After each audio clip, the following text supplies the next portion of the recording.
Weekend ঘোরাঘুরি করতে বাইরে যাচ্ছি, তাই আগের দিন রাতে আমি আমার নিজের হাতে তান্দুরি চিকেন র্যাপ তৈরি করেছিলাম আর টেস্কো থেকে নিয়ে এসেছিলাম স্যান্ডউইচ, মেলনস, ওয়াটার। যেহেতু সকাল সকাল বেরিয়ে পড়বো, তাই আমি আগের দিন রাতেই এই সব কিছু প্রিপেয়ার করে ফ্রিজে রেখে দিয়েছিলাম। আর র্যাপ স্যান্ডউইচ তো হট কোল্ড দুভাবেই খাওয়া যায়, কাজে সমস্যা নেই। এই তো আমি এখন সবকিছু ভরে ফ্রিজে রেখে দিব। আর এই তো সকাল সকাল বেরিয়ে পড়লাম। এটা হচ্ছে পরের দিন, অর্থাৎ রবিবারের video. Where are you going today, Mama? Hampton Palace. Right.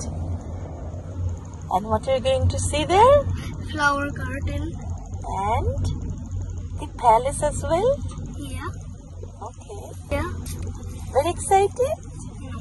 Oh, and what are you going to see there today? আমাদের যেতে রাফলি 1 ঘন্টা 40 মিনিটের মতো লাগবে, বা তার বেশিও লাগতে পারে, ডিপেন্ড করে আসলে কে কোথায় থাকে। তো আমি যেখানে থাকি, তো আমার গুগল ম্যাপে দেখাচ্ছে বা নেভিগেটরে দেখাচ্ছে যে 1 ঘন্টা 40 মিনিটসের মতো লাগবে। তো যাই হোক, আমরা রওনা দিয়ে দিলাম। এই তো আমরা গাড়িতে আছি। আর ওয়েদারটাও আজকে এত সুন্দর আর অনেক গরম, এই জন্য গাড়ির ভেতর একটু গরম লাগছিল। তো যাই হোক, এসি অন করে দেওয়া হয়েছে।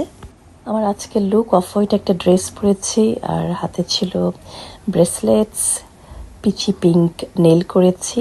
এই তো পৌঁছাতে আমাদের প্রায় আরও ঘন্টা খানিকের মতো সময় লাগবে, কিন্তু এরই মধ্যে আমরা সবাই হাংরি হয়ে গিয়েছিলাম, কি আর করা। তো আমরা গাড়িতেই আমাদের লাঞ্চটা সেরে নিচ্ছি। আর এমনিতেও 1টার উপরেই বেজে গিয়েছিল, তার উপর গরম ছিল, এটাও একটা ফ্যাক্ট। তো যাই হোক, লাঞ্চ আমরা গাড়িতেই সেরে নিচ্ছি। এটা হচ্ছে হ্যাম্পটন টাউন সেন্টার। তো আমরা প্রায় চলে এসেছি। হ্যাম্পটন কোর্ট প্যালেস আজকে হচ্ছে আমাদের ডেস্টিনেশন। তো এই তো ঢুকে পড়ছি কোর্ট প্যালেসে। আমরা টিকিট আগে থেকেই কেটে রেখেছিলাম অনলাইনেই। যাই হোক, বিউটিফুল বিউটিফুল প্যালেস। এন্ট্রি তো খুবই সুন্দর। তো সবাইকে নিয়ে যাচ্ছে আমাদের সাথে হ্যাম্পটন কোর্ট প্যালেস দেখতে। পেছনে যে প্যালেসটা দেখা যাচ্ছে, এটা হ্যাম্পটন কোর্ট প্যালেস। আর আজকে যেহেতু ওয়েদার অনেক সুন্দর, তাই ঘুরতে আসলাম এই প্যালেসটা। আর এখানে আসার উদ্দেশ্য হচ্ছে আজকে দেখবো আমরা বিউটিফুল টিউলিপস গার্ডেন ঘুরে ঘুরে এখানে। বিকজ এই প্যালেসে যেহেতু প্যালেস, আর প্যালেস যেহেতু অফকোর্স এখানে অনেক বড় বিশাল গার্ডেন রয়েছে, তো এই গার্ডেনও আমরা ঘুরে ঘুরে দেখবো। আর ফর নাও আমার পেছনে হ্যাম্পটন কোর্ট প্যালেসের এন্ট্রি।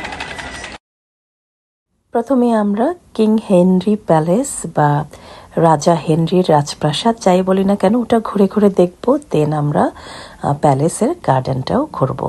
তো ঢুকে পড়লাম প্যালেসের ভেতরে। আর অবভিয়াসলি প্যালেস মানেই তো অন্যরকম ভালো লাগা, আর ঢুকলেই অন্যরকম ফিলিংস কাজ করে যে প্যালেসে ঢুকেছি।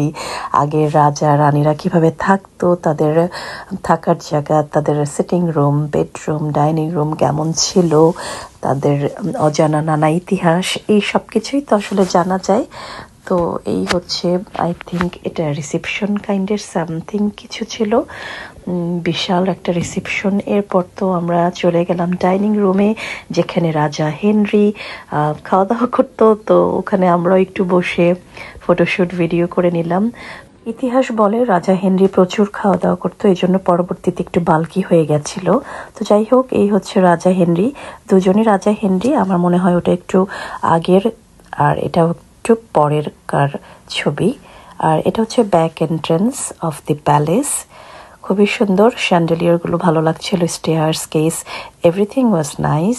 আর এইখান দিয়ে নিচে নেমে গেলেই আসলে গার্ডেন। তো এই তো হচ্ছে টিউলিপস গার্ডেনে ঢুকে পড়লাম। রাজার বাড়ির পেছনে হচ্ছে এই গার্ডেন। অবভিয়াসলি ইউকেতে সব রাজপ্রাসাদ বা প্যালেসগুলোতেই যেটা থাকে, একটা মেন এন্ট্রান্স থাকে, সামনে পেছনে দুদিকেই গার্ডেন থাকে। তো সামনে থাকে একটু এন্ট্রান্সের মতো, আর পেছনে থাকে একটু ব্যাকইয়ার্ড বা ব্যাক গার্ডেন যেটাকে বলি। ভালোই লাগছিল ঘুরে ঘুরে দেখতে, খুব সুন্দর করে সাজানো হয়েছিল টিউলিপ ফুলগুলো গার্ডেনের চারপাশে। এই তো ছিল আমার আজকের ভিডিও। দেখা হবে আবারও নতুন কোনো ভিডিওতে। সো ততক্ষণ পর্যন্ত বাই বাই।